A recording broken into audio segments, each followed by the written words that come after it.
இன்னைக்கு அதிமுக ஆட்சியில் தான் பல்வேறு திட்டங்களை அறிவிச்சிருக்கிறோம். முதற்கட்டம் தேர்தல் அறிவிப்பு, குலவழக்கு திட்டம். நம்முடைய குடும்ப அட்டையில் இருக்கின்ற அந்த குடும்ப தலைவிக்கு வங்கி கணக்கில் மாதந்தோறும் 2000 ரூபாய் வழங்கப்படும் என்ற அறிவிப்பு.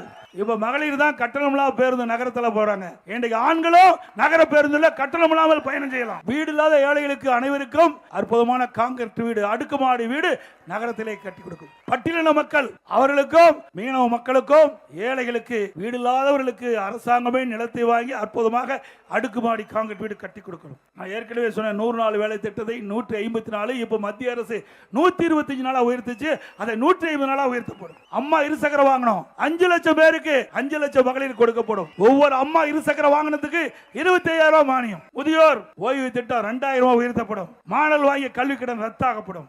மகளிர்களுக்கு, பெண்களுக்கு ஆண்டுக்கு 3 கேஸ் சிலிண்டர் விலையில்லாம கொடுக்கப்படும். அதே போல தமிழர்கள் வீர விளையாட்டு ஜல்லிக்கட்டு விளையாட்டு, அந்த ஜல்லிக்கட்டு விளையாட்டிலே ஈடுபடுகின்ற பொழுது ஏதாவது அசம்பாவிதம் ஏற்பட்டு உயிரிழந்தார் அவருக்கு குடும்பத்துக்கு 10 லட்சம் ரூபாய் நிதி கொடுக்கப்படும். அதே போல ஜல்லிக்கட்டு வீரர்கள், அதிலே பதிவு செய்யப்பட்ட வீரர்கள், அந்த போட்டியிலே கலந்து கொண்ட வீரர்களுக்கு இன்சூரன்ஸ் செய்யப்படும். அந்த ஜல்லிக்கட்டு போட்டியிலே கலந்து கொள்கின்ற ஜல்லி காளைகளுக்கு அந்த காளைகளுக்கும் அங்க காப்பீடு திட்டம் கொண்டு வந்து நிறைவேற்றப்படும். சிறுபான்மை வகுப்பை சேர்ந்த மகளிர் சுய தொழில் தொடங்க பெற்ற வட்டிலா கடன் மற்றும் மாற்றுத்திறனாளி கூட்டுறவு வங்கிகள் கடன் தள்ளுபடி செய்யப்படும்.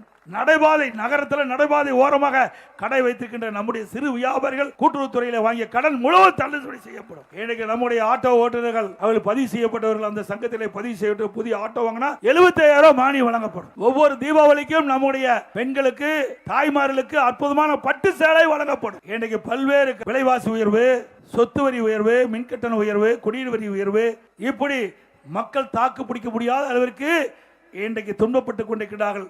அதிலிருந்து அவர்களுக்கு உதவி செய்ய ஒவ்வொரு குடும்பத்திற்கு 10,000 ரூபாய் உதவித்தொகை வழங்கப்படும். அதேபோல படித்த இளைஞர்கள், இளம் பெண்கள் வேலைவாய்ப்பு அலுவலகத்திலே பதிவு செய்யப்பட்டிருக்காங்க. வேலை கிடைக்காமல் காத்துக் கொண்டிருக்கிறார்கள். அவர்கள் வேலை கிடைக்கின்ற வரை ஒவ்வொருவருக்கும் 2,000 ரூபாய் மாதம், பட்டதாரிகளுக்கு 2,000 ரூபாய், +2 வரை படித்தவர்களுக்கு 1000 ரூபாய் வழங்கப்படும். மீன்பிடி தடை காலங்கள்ல ஏற்கனவே அதிமுக ஆட்சியில் இருக்கும்போது 3000 இருந்து 5000 ஆக்கணும். திமுக ஆட்சியில் அப்புறம் கொஞ்சம் ஏத்துனாங்க. இப்போ 8000 இருந்து 12,000 ரூபாய் மீன்பிடி தடை காலத்தில் இருக்கின்ற நம்முடைய மீனவர்களுக்கு தடை காலத்திலே நிதியை உயர்த்தி வழங்கப்படும். அதே போல ஒவ்வொரு பொங்கல் பண்டிகை போதும் பொங்கல் தோப்பு கொடுக்கிறோம். அதோட பொங்கல் பரிசு 1000 ரூபாய் கொடுக்கப்படும். ஒவ்வொரு பொங்கல் கைத்தறி நெசவாளர்களுக்கு வழங்கப்படுகின்ற 300 யூனிட் அதை 450 யூனிட்டாக உயர்த்தி வழங்கப்படும். விசைத்தறி நெசவாளர்களுக்கு வழங்கப்பட்டு வருகின்ற 1000 யூனிட் மின்சாரத்தை 1400 யூனிட்டாக உயர்த்தி வழங்கப்படும் என்ற அறிவிப்பை கொடுத்திருக்கிறோம். இன்னும் பல அறிவிப்புகள் மக்களுக்கு அதிமுக தலைமையில் அமைக்கப்பட்ட கூட்டணி சார்பாக அறிவிக்கப்படும் என்ற மகிழ்ச்சியான செய்தி இந்த நேரத்தில் தெரிவித்து